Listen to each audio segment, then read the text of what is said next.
Hi, everybody. This is Alpha. I'm the host of Stories from Behind the Counter. Before we get started in any of these episodes, I just wanted to give a little disclaimer. Some of these stories are not exactly family friendly, especially not very child friendly.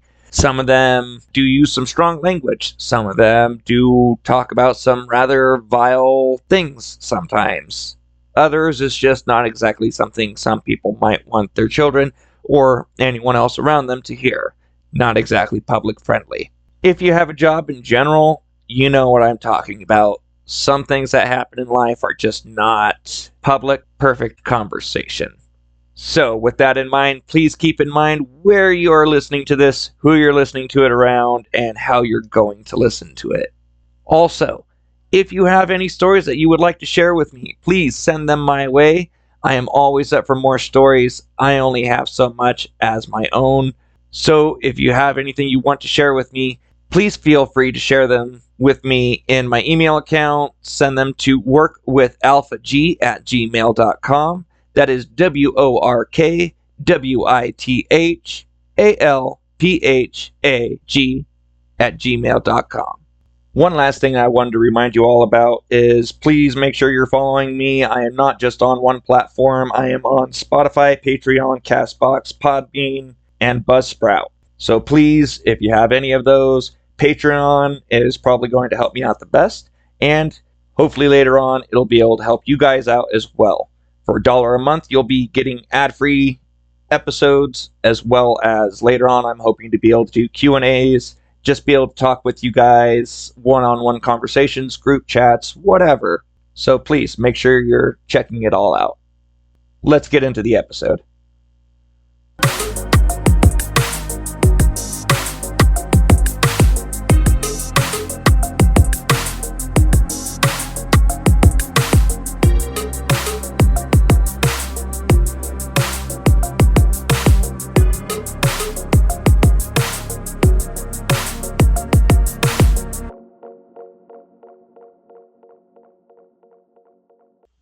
Hey everybody, welcome back. This is Stories from Behind the Counter, and as always, I'm Alpha. I just want to take a second to say thank you all again so much for listening all these episodes, and for everybody especially who has written in, or a few people I've been able to interview in person and get some of these stories from. Y'all are awesome. I really appreciate it. This will hopefully keep me going for a while, especially the more stories I get. So if you guys really enjoy it, please send them in. Like I said before, get on Patreon. The more people I have on there, and the more I'm able to do on there. It is $1 a month for the basic package, which pretty much gives you ad-free episodes and all that. I know I brought it up in the intros before, but it really does help me out a lot. And the more you guys do on there, the more I can do on there. I can do extra episodes. I'll be able to talk with you guys regularly, have group chats, whatever. So please help me make this community. I really think it's going to be a lot of fun. That being said, let's go ahead and get into today's episode. This is more listener stories and friends' stories. This first one is from Mandy. Mandy says, I was 3 months pregnant, and I worked at a big retail chain that, at the time, was doing what they call ad match. In other words, if you find any store in the local area that sells the same exact thing, same size, quality, etc., then my store will match the ad. But this also includes any restrictions on the ad, such as 1 per customer per day or limit 3. Anything along those lines, we follow it. It is 100% ad match. Well, there was a local store running an ad on eggs. I think it was something around a dozen for less than $2, something like that. But there was a limit on 6 dozen per person. Crazy cheap, really good deal, good handful of eggs that it allotted. So this older woman, probably in her 50s, comes strolling up to my register with, and I kid you not, about 20 dozen eggs. After seeing the limit on the ad, I informed her that we had to abide by the limit in the ad as well. So I'd be able to match the $2 for the first 6, but the other 14 she had to pay our regular price. Instantly, she went beet red and demanded my manager. When my manager came over and the customer finished screaming like a banshee at him about how my lazy ass didn't want to ring up all her eggs, blah, blah, blah, blah, blah, and all this other bullshit, He kindly informed her that I was not being lazy and could not, in fact, sell any more than 6 dozen eggs at the discounted price, as the ad had stated. She got so mad that she picked up one of the cartons of eggs and actually threw it at me before being escorted out by security. This is me speaking as Alpha. Holy shit, this happens all the time. Everybody wants everything for nothing or as little as possible. Even though it's right there, plain black and white, they just don't want to read it. All they see is this price for this carton of eggs. They don't see the limits. They don't see any of the small print details that say, oh, you can only get this many. Oh, it's only if you buy this, this, and this. No one cares. In the state that I live in, you can literally get away with almost anything as long as you have a sign posted. And in the state that as long as you have a sign posted, you get away with anything. No one reads anything. So, Mandy, I feel your pain. This happens a lot, and it's very, very frustrating. I'm sorry you went through that. Well, the second story is also for Mandy. Mandy says, as a preface, I was a shift manager on duty. Managers had different uniform shirts and name tags, so that they were pretty easy to tell apart from the normal employees. At the time, the pizza place that I worked at had a buy two for $5.99 each kind of deal going on, where you can get any two of a select item, and each, of course, would be $5.99.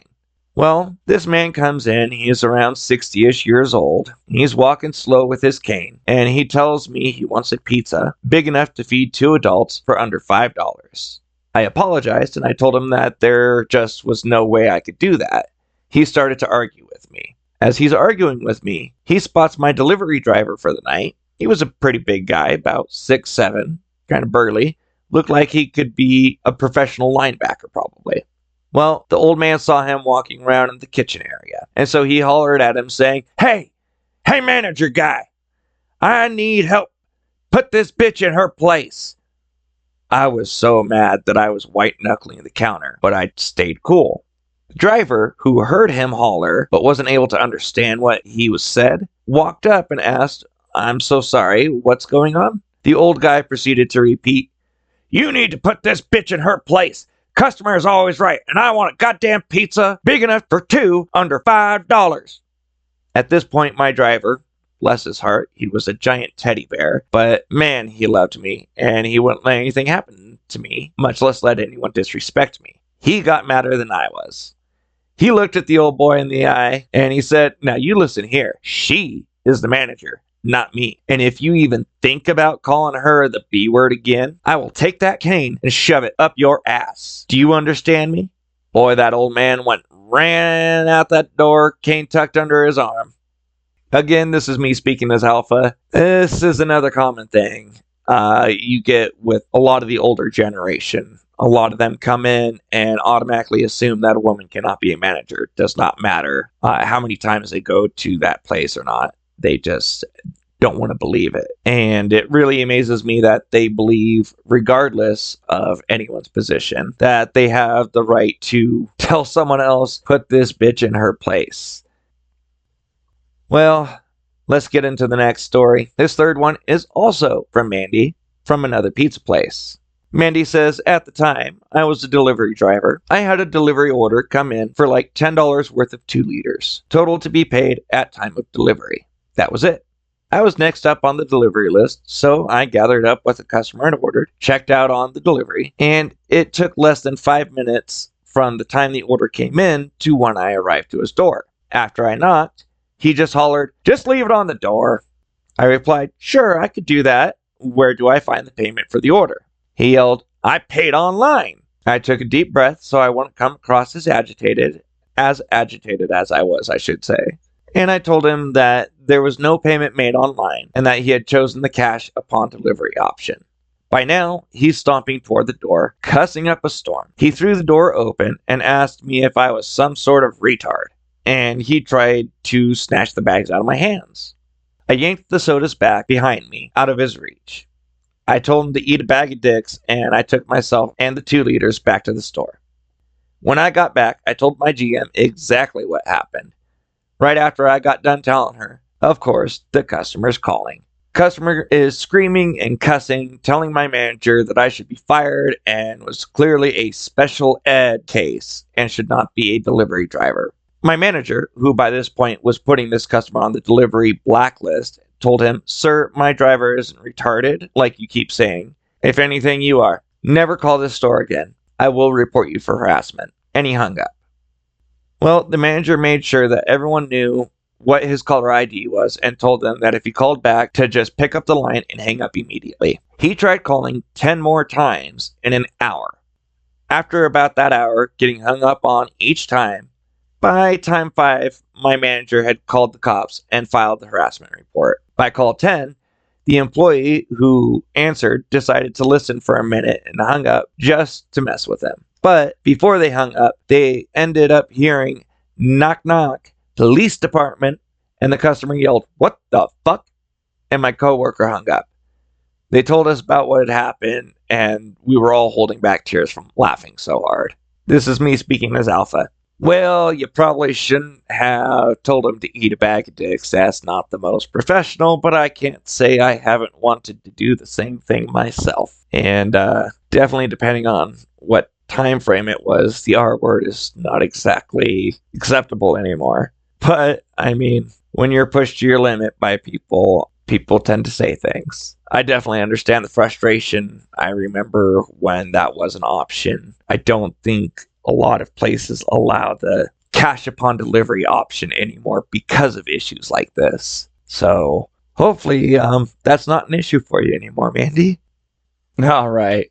So just a few more stories for you. 2 more specifically from Mandy. This one is actually at the same pizza place she was just talking about. Mandy says, "At this time, I've worked my way up to shift manager at the same pizza place I've been talking about. So picture this. It's March of 2020, and COVID pandemic lockdown has just begun. The streets are way more empty than usual, and we are only offering contactless delivery. Curbside delivery is new, and we have our pickup window. It's later in the day, probably 8 p.m. on a Friday. It was busy. That day, it was me and 2 drivers working. 12 orders that were all about 15 minutes old, waiting to be made because I was the only person in the store. Both drivers were out with 2 deliveries each. They had 8 deliveries queued, and we were waiting on them to come back and scoop up the next batch. The phones are ringing nonstop. There's a line at the window, and one person was waiting for a curbside pickup. I'm running around trying to deal with making the orders, getting food out of the oven before it falls to the floor, answering phones, and dealing with pickups, all while alone. In the midst of all this chaos, the phone rings for the umpteenth time, so I run over and I answered the phone. The woman on the other end is the baby mama of one of the delivery drivers that night. She said she wants an order for delivery. I informed her that it would likely be at least an hour before her order would be ready to be delivered. She said that is fine, so I took her order. At the end, I asked if there was any special delivery instructions. She said, "Yes, I only want my baby daddy to deliver my food." I told her, "Ma'am, I'm sorry, but with as busy as we are, that's not the kind of thing I can guarantee right now. If the other driver comes back for another order to take and yours is up, then he's going to be the one to bring it." She said, "Blah, blah, blah, just send my baby daddy," and she hung up. She had already paid for her order over the phone, so when it came up, I made her order. Mind you, all of that chaos is still in full swing. So, after her order is ready, the baby daddy was not the one who came to take it. He came back, order in hand, as the phone rang. When I answered, she was on the other end of the line. She started out yelling, "I told you to only send my baby daddy with my food. I won't take it from anyone else. When he gets back, you better have him redeliver my fucking food." And then she hung up again, pretty much immediately. Didn't even give me a chance to talk at all. By this point, I was so overwhelmed and pissed off, I didn't care. When the baby daddy driver came back, I handed him her order, told him to take it to her, and to tell her that I said to shove it up her crazy ass. I called my friend and coworker to come help me out with the other madness, and I cried till she got there, while trying to do all these other things that needed to be done. When she showed up, I told her what had happened and that the baby daddy driver might not come back. He stayed gone for over an hour before he finally decided that I wasn't wrong about his baby mama, and he came back to work. They weren't even actually together at the time because she was literally so crazy. Well, upon calling my GM to tell her what had happened and what I had said, my GM just laughed hysterically. I'm glad someone finally said it, she said. Don't worry about it. This is me speaking as Alpha. So, in a situation like this, I'm pretty sure I really would have just canceled her order and told him that she's not allowed to call the establishment anymore. I wouldn't have accepted it. That's just ridiculous, especially with all the other craziness going on. People, if you order from somewhere and they tell you that they're busy and you want to try and be picky like that, you get what you get. Whether it's cold food or your order gets canceled, you get what you get. Don't be that guy, especially in a situation like the COVID pandemic. Ugh. People should have been a lot better at that point, but it just brought out how animalistic people really are in multiple ways. Anyway, we're going to go ahead and move to Mandy's last story here. Mandy says, I transferred to a new location temporarily to help out. I always wore a back brace, and I always carried a hunting knife in a sheath between my back pocket and the brace. While I was there, I was a shift manager, but often did deliveries as well. One Saturday night, about 9 p.m., I was doing deliveries so we could get queued orders out and delivered. I grabbed a delivery order, loaded it up, and checked it out. After setting up my GPS, I noticed that it was one of the more rural areas that we deliver to. Just for reference, houses in this area are about 5 acres apart. Backwoods type shit. It's not really a big deal though, as this particular customer was a regular, and I delivered to him multiple times already. I drove out and I delivered his food. As I'm walking back to my car, some rando pulls up behind my car, puts his truck in park, and at that point I'm getting a little unnerved because now I'm blocked in.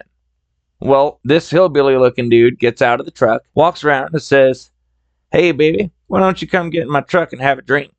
While holding up a beer. I scrunched my face and said, Ew, no thanks. I'm just trying to work. He started walking towards me and said, Let me rephrase that. Get in my truck and have a drink. At this point, I pulled the knife out of its sheath and I was holding it behind my back. As he continued toward me, I pulled it around me so he could see it, and I pointed it towards him. I looked him in the eye and I yelled, I'm not getting in your damn truck. Now get away from me and get that truck out of my way. He turned almost on his heel and he ran back into his truck and sped off. As he did so, the customer, whose driveway I had been backed into, ran out with a gun asking if I was okay. I turned toward him, knife still in hand, pale, but okay, and said, Oh yeah, thank God for old Sheila here, referencing my knife. The customer put his gun in his waistband and said, Man, I'm glad you at least had that. I didn't think y'all were allowed to carry weapons, though. I responded with, Well, we aren't. Then I patted my back brace and said, But what they don't know can't hurt them. Thanks for the help. Have a good night. And I went back to work. This is me speaking as Alpha again. So I definitely understand a lot of companies' stances when it comes to people and having weapons on them, especially if we're working inside of the store. But if you have people that do deliveries, for the love of God, especially in this crazy world, please start letting us carry weapons to defend ourselves. These people are insane, and you expect us to be able to just fend them off or talk them down or pray to God someone else will save us, or maybe if we're lucky, be able to call the police and have them get to us before something serious happens.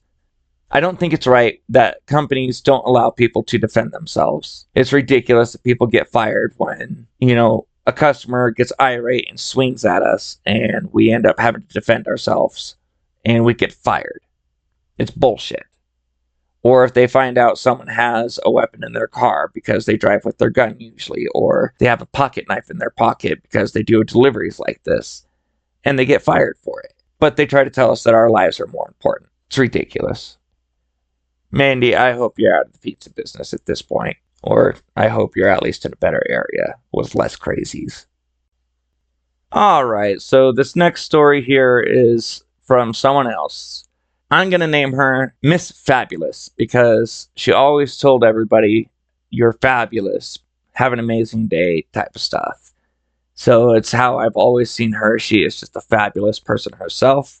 And that's where I get my little mantra in my emails and in my post, stay fabulous. So, Miss Fabulous, thank you for the stories. And thank you for everything you did when I was working with you. You're an awesome person. Stay fabulous. This is a story from when she was a door greeter at a retail store. She says, I was a door greeter at the time, and as per the usual, there were no handicapped carts available. So there was an elderly lady sitting down, knitting or crocheting, just patiently passing the time while she waited for one. When one finally became available, an overweight lady came in and swooped up the chair out of nowhere. The lady who had been waiting tried to kindly let her know, I'm so sorry, ma'am, but I've been waiting on that chair. The overweight lady turned around and said something along the lines of, well, I guess you should have been a little bit faster, huh? But before she got to take off in the cart that she just essentially stole, the elderly lady that was waiting set her stuff down, pulled off her leg, and stood up and said, if you don't get your fat ass out of that cart right now, I'm going to beat you with my leg. The overweight lady had this look of fear on her face. She just got out of the cart and she ran as fast as she could. Well, mind you, not very fast, but it was still fucking hilarious to watch. Especially after something like that, when karma just gets to do its job. The best part was when the nice lady put her prosthetic leg back on. She got on the cart and came up to me. She said, honey, I'm so sorry you had to see that. But I just told her, you don't know how much you just made my day. That one is a pretty amazing story. That would have been rather epic to see if a fight had broken out, gotta say. This next one is also from Miss Fabulous. She calls this one the snake story. Miss Fabulous says, I'm still working the front door. It was a pretty day. Lots of good breezes and pretty clouds. No one weird had come in. Well, no weirder than normal. It was about 2 hours before I left. A customer comes in, all out of breath and excited, and demanded to speak to a manager. Not a CSM, but a manager. They didn't give me any information. So I called for a manager, and an assistant manager came up to the front to talk to the customer. I'm not really listening because, honestly, I just didn't care. I just wanted to go home when my shift ended. I see the assistant nod, and the customer gives the information about the parking lot. I hear a call for a bucket with a cover and a scoop. So I'm thinking someone's probably taking a shit outside. More common occurrence than people might assume, considering how many drunks we get. Well, I didn't think much of it. The assistant manager just went outside, just as a manager dealing with a drunk usually would. No big deal. Yeah, that is until the assistant manager comes back in with the bucket and the lid partway on, not very tightly. She stops to talk to me about what she found, and then the bucket moves. It fucking moves. When I look down into the bucket, there's a snake. A fucking boa constrictor writhing around in the damn bucket. The assistant manager talks about how pretty it is. At least I think that's what she was saying, as I'm trying to climb up the deli case wall to try and get away from the snake because, well, I fucking hate snakes. I don't care how damn pretty they are. She carries the snake in a bucket next to me. I'm gonna freak out. Well, luckily enough, the assistant manager carried the snake bucket back to the automotive center and calls animal control. I go home 2 hours early because at that point I had a panic attack and I can't breathe. Turns out the snake's owner had decided that they didn't want the snake anymore, so they just turned it loose in the Walmart parking lot to fend for itself. The assistant manager did apologize for scaring me, but she took pictures of the pretty snake to show to her husband.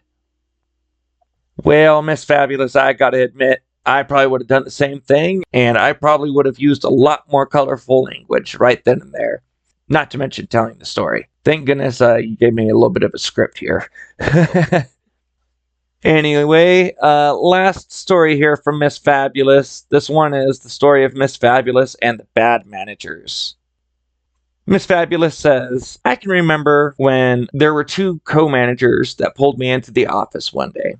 They shut the door and proceeded to call me all kinds of bad names, ending with, "You are exactly like the old store manager we used to have," which is honestly one of the most hateful things anyone has ever said to me, including my mother, who was a bully and a tyrant, and the reason I'm still in therapy and will be for a long time. I can remember going into the office and shutting down my computer and locking the door for the day. I called my husband to come and get me, and I was 1,000% not okay to drive. When I went out to the automotive area to wait for my husband, a couple of associates called the assistant manager in the area to come and check on me because I was pretty much just an absolute basket case. I was crying so hard it scared all of the TLE guys, which is saying something when you're scaring mechanics. The assistant manager just sat there with me and told me over and over again that I was going to be okay. It took an hour sitting in the park after I had thrown up all over the place because I had been crying so hard for me to calm down, just enough to try and talk to my husband about it. There was a lot of hard days in my job. I was essentially HR person. But even with all the bullying that the old store manager did, and she did quite a lot, that was one of the worst days I'd ever had at that company. Well, Miss Fabulous, I definitely understand what you mean there. We've all had our share of bad managers, and I do apologize. Sounds like you had a hard enough life before you had to get into that store, whatever company it was, and that definitely does not help things when you're already trying to deal with life in general. But from whatever I've seen of you, you've always stayed strong, and you've always stayed amazing, and I appreciate you. On that note, I think we're going to go ahead and call this an episode for the day. Thanks again for listening, guys. Obviously, I try to keep everyone's identities safe so that they can be protected so there's no backlash from any of these companies or anyone else for any reason whatsoever. So for everyone sending in their stories, I thank you. Whatever I call you on the show is all you will ever be known as.